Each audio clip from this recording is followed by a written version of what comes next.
much for joining us. I'm really excited about meeting the two ladies that we will be interviewing today. We have Amy and Eilidh from Tendeka, who are joining us for slightly a kind of a different chat this morning. This is the first kind of double act that we've done, and the relationship that you guys have working together lended itself to that perfectly. And I'm excited to chat to you, focusing a lot about the early stages of your careers, both of you, and just learn more about your day-to-day experiences at Tendeka and what it's like to work together and be friends and other people that you work with.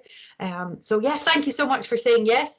And I'm sure young people will be inspired to hear your stories, because you're such engaging and fascinating people. So I'm super excited that you said yes.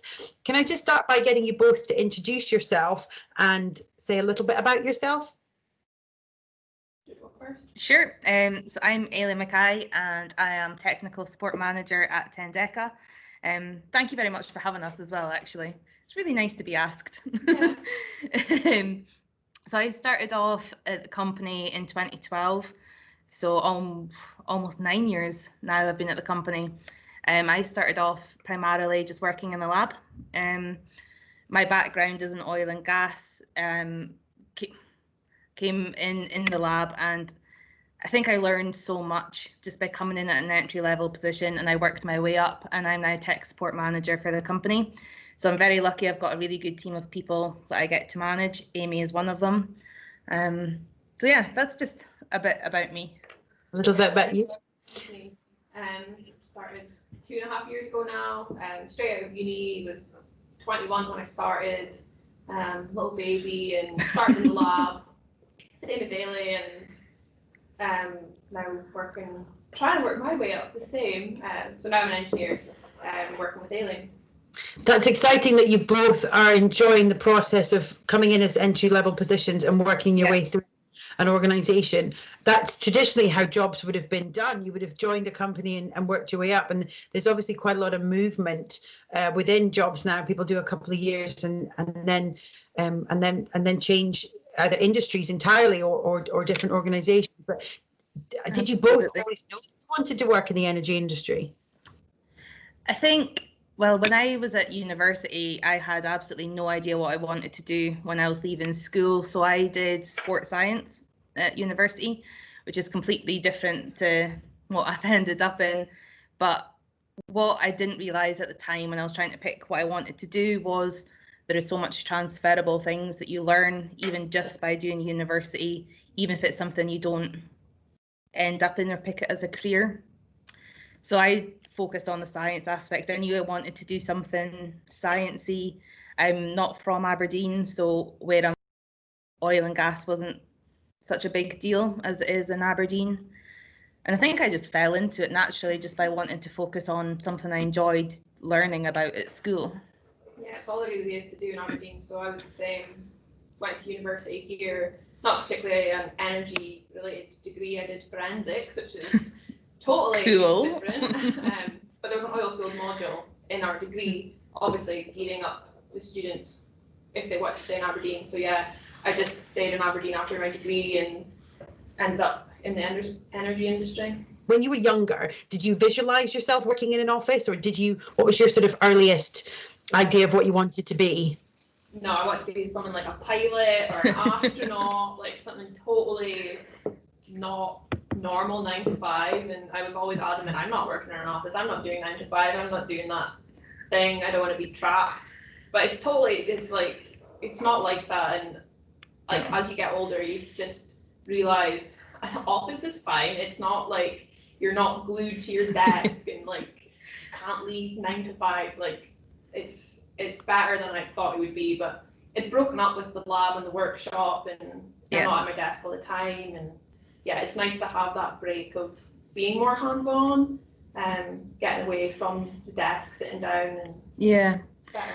I think in a technical role, it's almost what you make out of it. If you want to sit at a desk for your full day, then sure, you can do that. But if you want to be able to understand how tools work, get your hands dirty and physically learn on the job, I mean, that's the way I learn better. I learn how something works by physically seeing it and knowing how it's put together and how it functions.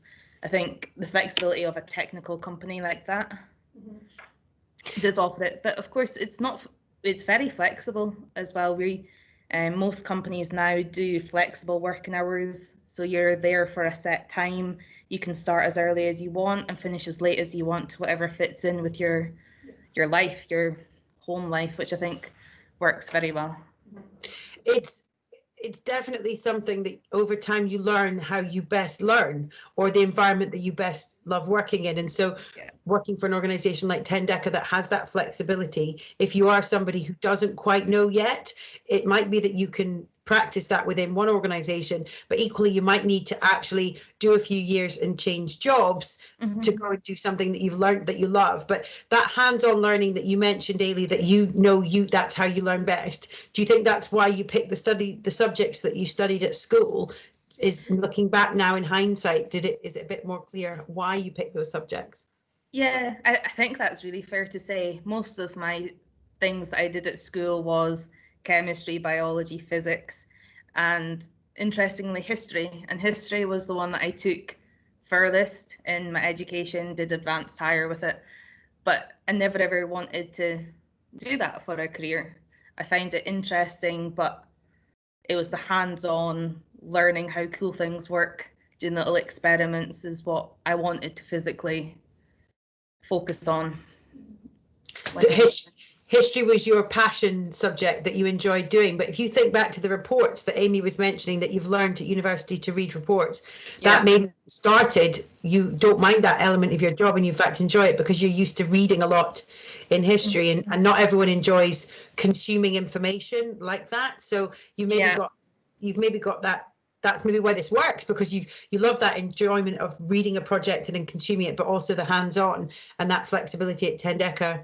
You've got that. How about you, Amy? What subjects did you do at school, and do you think that they have set you up well for what you're doing now? Yeah, definitely. I did more. Well, to start of school, I was determined I was going to go down the art route, and I was going to do art, and I was going to do graphic communication. I was like, I'm going to be an artist. I'm going to do interior design, and I was all set up for that. Picked my subjects based on that. And my mum got me work experience somewhere doing that, and I did it, and I was like, oh my god, this is not for me. I can't do this as a career. But it was already October, so all my teachers were like, you can't change now. You're already down the art route. And I was like, I can't do a full year of this. So the only thing that fitted in with my timetable was intermediate 2 chemistry. So I was like, right, I'm switching to chemistry. I'm not doing art anymore. So I switched, and I loved it. So when 6th year came around, I was like, I want to do another one. So I ended up crashing higher biology.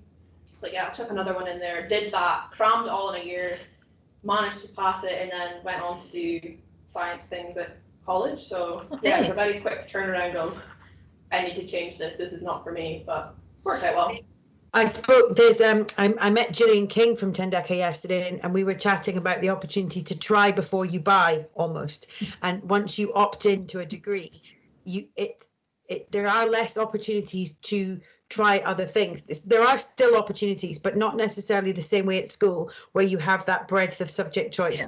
But it's still not the same thing, because it's still not giving you that practical application of what you've learned into the classroom in a hands-on way. And so actually it generally does come either through work experience, which is an incredible opportunity if you can do that. And I know so many organizations who are incredibly supportive, and if anyone's looking to do that, Skills Development Scotland and the Developing Young Workforce, there's so many initiatives where people career ready. There's so many great programs out there for young people to learn more about. And even if they can't take part in those programs entirely, they can be inspired to write to someone to say, I think I want to be an interior designer, but I'm not quite sure. Can I please come and try it before I opt in, and not be able to turn around? And so it'd be nice if young people had that confidence, because that's a great example, Amy, of where that was instrumental in changing the direction. And if you'd got to, post-degree, let's say you did love art all the way through, got post-degree at the end of it, and then you're like, now what do I do? You'd almost have to kind of double back a little bit to get in the direction that you've gone in now. But do you still do art today? Do you do that in your personal life? Is that, or not so much? I mean, I like decorating houses and things and bits like that, but not so much down the art route anymore. not. So it's interesting how something at the time that felt such a big part of your life, and yet as we life progresses and other influences come in, you've got to really kind of, I think, diversify what you're spending your leisure time in, and it's in terms of your career history and the roles that you've had since university. Is Tendeka been, for both of you, is that your first stop in terms of your CV? Would you say that Tendeka was the first entry into your CV, or is there somewhere that you've done work beforehand that you would mention? For me, Tendeka is my first proper job in the industry, but when I graduated from university, I was still of the mindset I didn't really know what I wanted to do, and I was working full time as a supervisor in a retail store in Aberdeen. So I did that probably for about a year. When I graduated, it was when oil was massive, so there were so many people applying for every graduate position. It was a really tough industry at that point to get a step in. So I was working in retail for a year, and I actually think it's probably one of the best things I ever did, because I got to learn so much about managing people as part of a team and dealing with some situations. I think everyone in their life should have to work with the public at some point. I think you learn a lot more when you just you're put in different situations. So I think that geared me up, and I'm glad I did it. Yeah, that's probably, I would have that as my first real job, and then I went into Tendeka as the entry-level position. Yeah, I was just saying, I worked at a supermarket when I was at uni, through school, through uni, and went from there to here. So yeah, just retail. I think it's interesting how people with a goal in mind, how they spend their time until they reach that goal, and the idea of earning money and having that financial independence, but also, as you say, all of those transferable skills that you were able to learn or polish, because you probably had them already at school. You probably I can't imagine you just finished school, suddenly you're somebody that people want to follow in terms of leadership, or that you're a solid member of the team. You just learn to do it better, and so more experience and more opportunities right from the word go. It's nice that you had those opportunities to and also earn money, which is really good when you're trying to be able to purchase things for the first time with that independence that you want. Any job is a great step.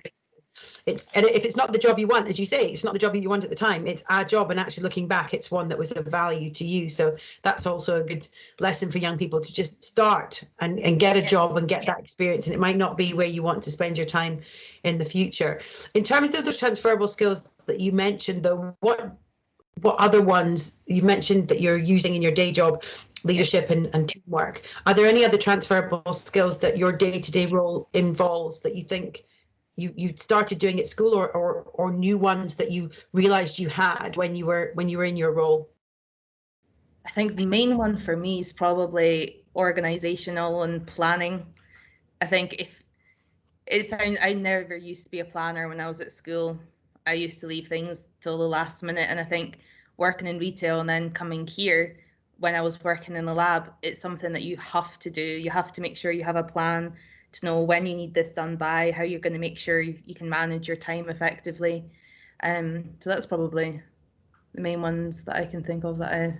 Yeah, I definitely agree with that. And communication, working in a supermarket team, people you work in day in, day out with. It's the same here. You're working with a team. It's the same, you still got an end goal. It doesn't matter what that end goal is. If it's Tendeka trying to get a new product out, or it's a supermarket trying to sell this new fantastic product, you've still got to work as part of a team. So yeah, and thing. I think the communication is so important when you're very new in the door. I mean, I found, and I've had so many people say before, that there's no such thing as a stupid question, and genuinely that is true, because I think if you come in and you're open to learning and asking for people's advice and respecting people's experience and wanting to learn from that, I think that's how you develop yourself and being able to communicate and ask people for help, ask people for guidance, ask people, so how does that work? Do you mind explaining that just a little bit more? Just improves yourself as well. So yeah, communication is well up there. Good point. It goes back to that supportive environment that the workplace is, and if you are lucky to be in that team and to be supported, it's crazy not to maximize what that Absolutely give you. But then as you progress, you remember how people supported you, so I think it makes you more likely to pay it forward and be that supportive team member. But equally, as we progress in digital spaces, one of the things that I know from our own experience at TechFest, older members of the team, which I now am, which blows my mind, we're asking for advice from younger team members who are digitally literate in some areas. And so it's not just younger people asking older people for advice anymore. I think all of this digital space has equalized things. And actually what you're looking to do is you're looking to ask advice from someone who's going to say yes and help you and support you.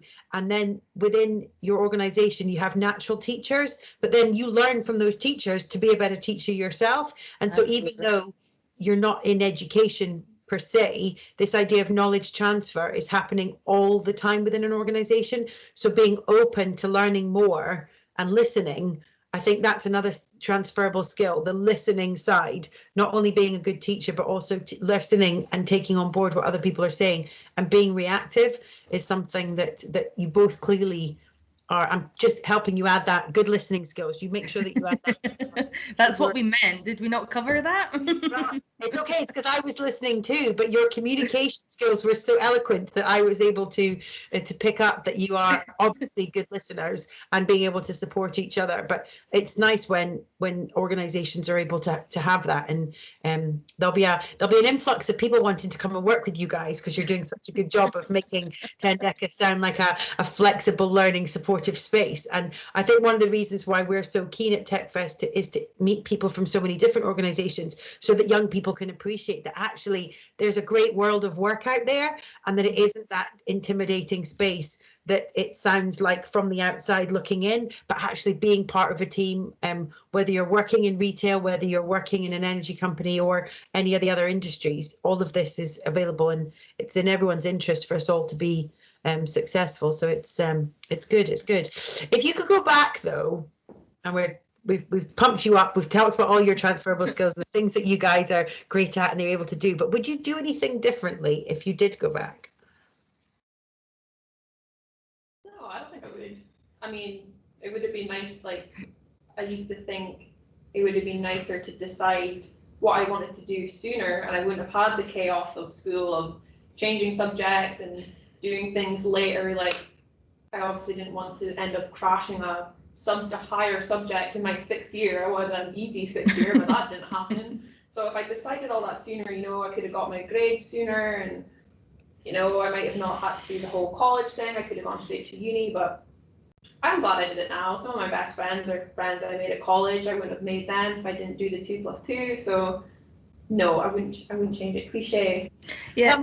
Tell me about that 2+2. You just elaborate on that for those who don't know what you mean. I know what you mean, but I don't want anyone else to miss out on, because it's quite it's a great opportunity what's available with universities. Yeah, I would recommend it to anyone. It was great. So I didn't get higher maths at school. I failed it, so I couldn't go straight into university because that was a requirement. They wanted higher maths and higher English, and I didn't have it. But because I had higher chemistry and higher biology, college would take me. I had into maths and into English, so college, I went there to do a HND in applied sciences, did equivalent to higher maths there, and did physics and loads of other things. And I liked it, so I stayed on for a 2nd year. I did a full HND, loved it, absolutely loved it.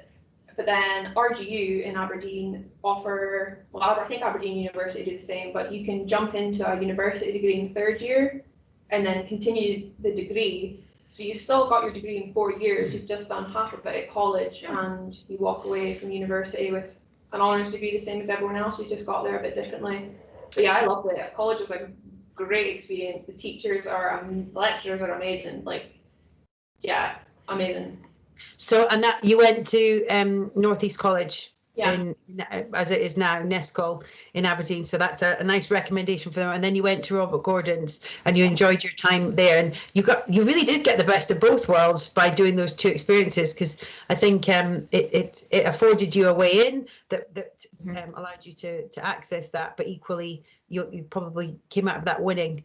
So that's what we mean when we say 2 + 2, and it was a successful way of you getting to your destination. So that's it's good to highlight that. Eilidh, would you do anything different if you went back?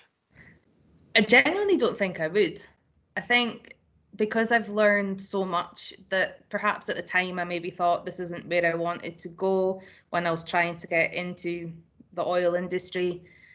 I genuinely think I wouldn't be in the position I'm in if I didn't take time and just work in retail, work in another job, because I think I've learned so much from that. I've probably, when I finished uni to coming into Tendeka, I probably developed a little bit more as a person, knowing how to deal with people in different situations. So no, if I got to do it again, I would probably still do it again. And as Amy said, the friends that I met when I lived in halls of residence and when I was in my uni course, they're going to be my friends for life.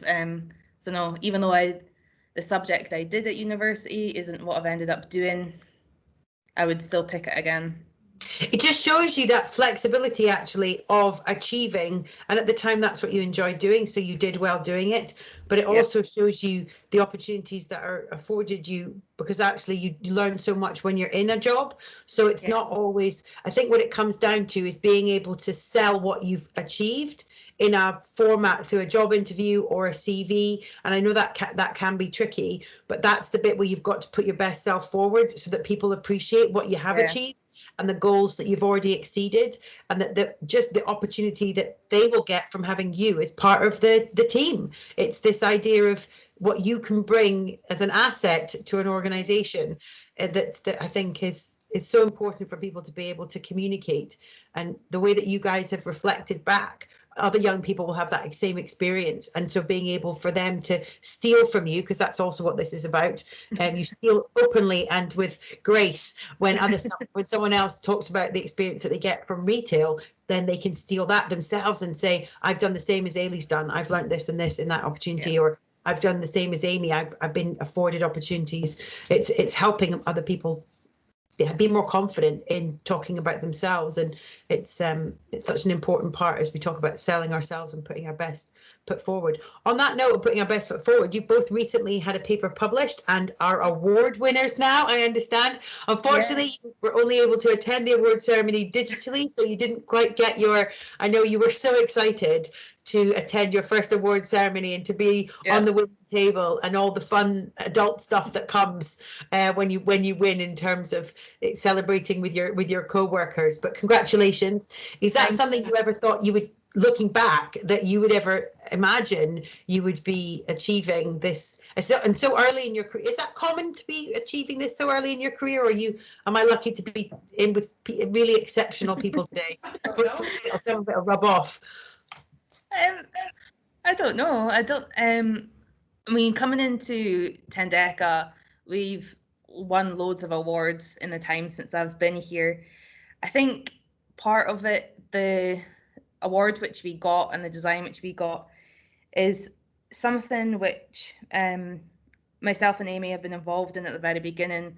And I think because we've shown passion towards the project, where our job role perhaps other people may have been more suited to continue the development with it, we managed to stay on it because it's something which we wanted to develop. It was an initial concept that came from our team that we wanted to push forward and see what could happen. And I think that because we showed so much interest in the project, in the tool, and physically doing the work. Open to doing the work and working hard and maybe doing a little bit more than what our job role says, I think is probably why it's been such a success as well. But I never once thought that we would win an award for it. It's crazy. I had to record a speech, so because it was virtually, I had to record a winning speech, and everyone that was nominated had to record this speech. And I think I took about 17 takes to do this speech. And I just kept on thinking, thank goodness it's not live. Well, we're not doing this live today, but I'm so grateful because this is definitely the new norm now. Post lockdown, we are doing more digitally. We are using all of the opportunities that provides, but in a way it feels a little bit more daunting for some people than going to a meeting and meeting someone face to face. Doing it digitally, you do feel a bit more like you are on camera as opposed to in real life. That's obviously come as from this lockdown experience. How has this whole experience changed you? Are you working differently? Do you miss it? What's been the outcome from this whole lockdown experience for both of you? I do miss an office environment. Like working from home was great for a while. Like working in my pajamas, it was, like the novelty wore off pretty quick.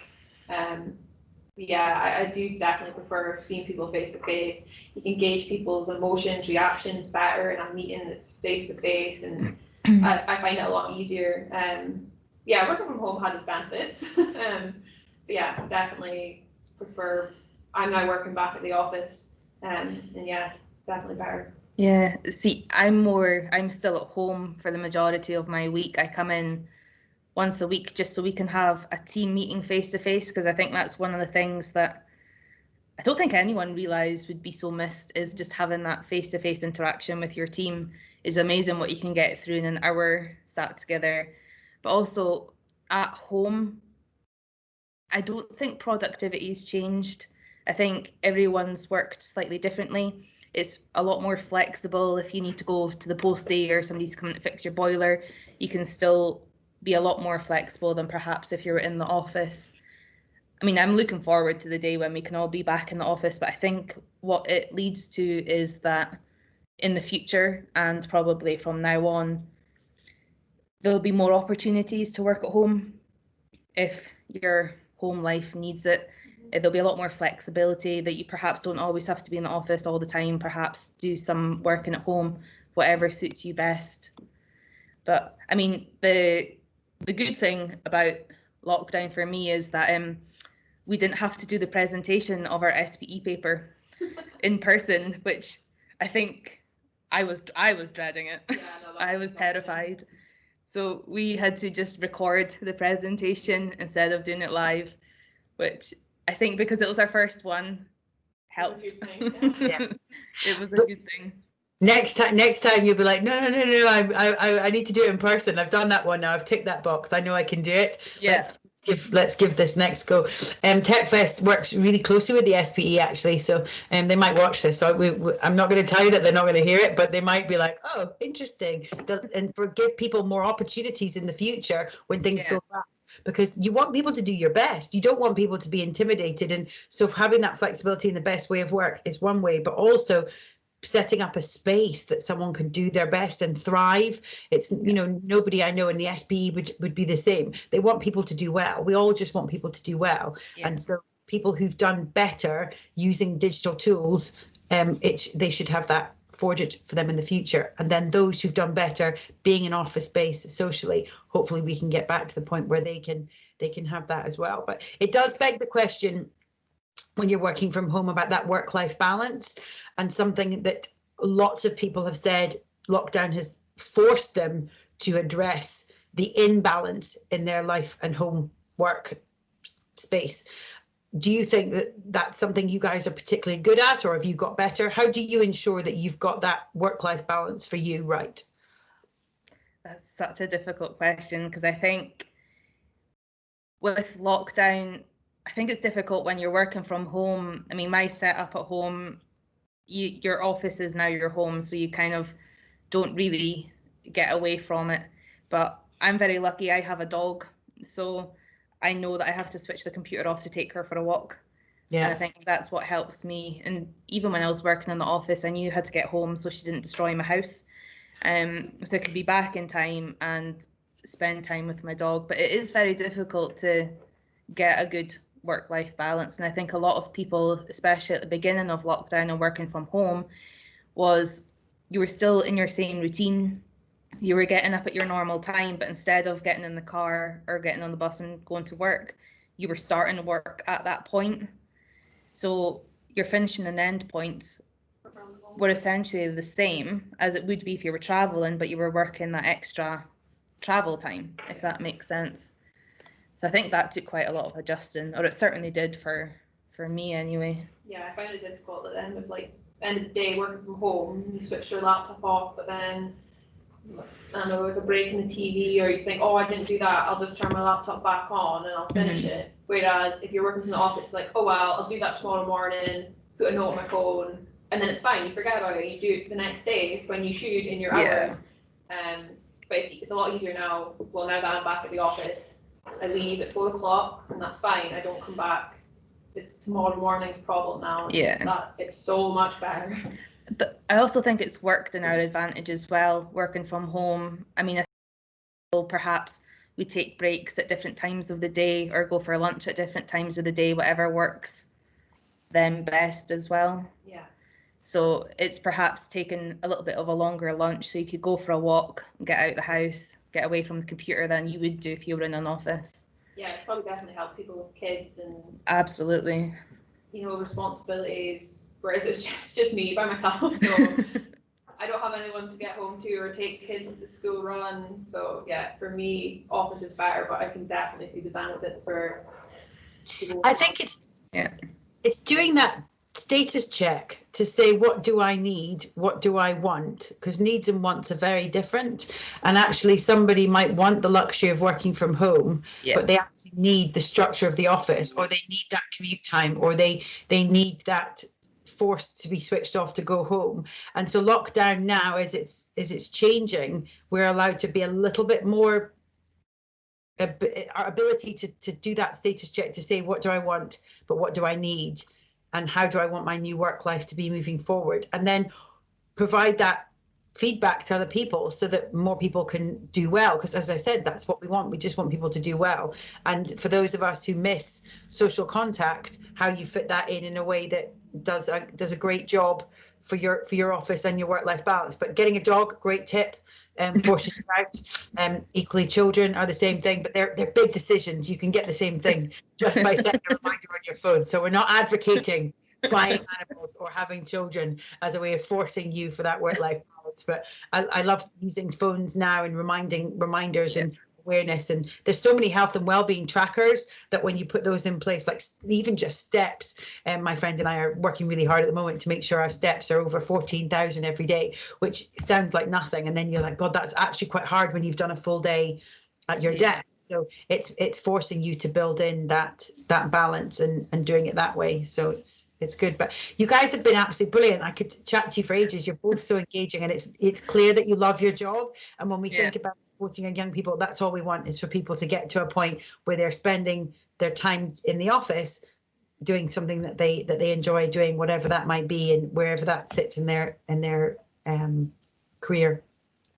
What do you want the last thing for you guys to be? What I'm calling our TechFest takeaway for no reason, and it just at the moment that's what I'm going with. What's your TechFest takeaway from today that you want the young people to remember, or anyone watching to remember?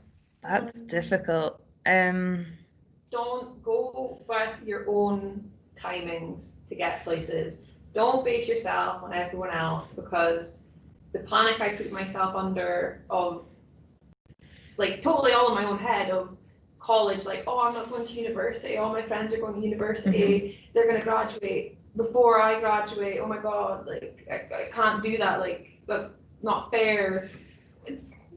Who cares? Looking back, who cares? Graduate when it's right for you to graduate. If you want to go on and do a master's and that's a year later, you want to go on and do a PhD, that's even longer, fine, do it. Or if you want to just leave after the HND, do that, 2 years, or just school, just go. Don't go with what your friends or everyone else at school is doing. Do what you want. That's a good one. That's a great one. I'm not right, Eilidh. I'm not sure that you can beat that in terms of this being the first double interview that we've done. That is really great advice. Going at your own pace and doing what's right for you. I like that. What can I think put you get, oh wait, what?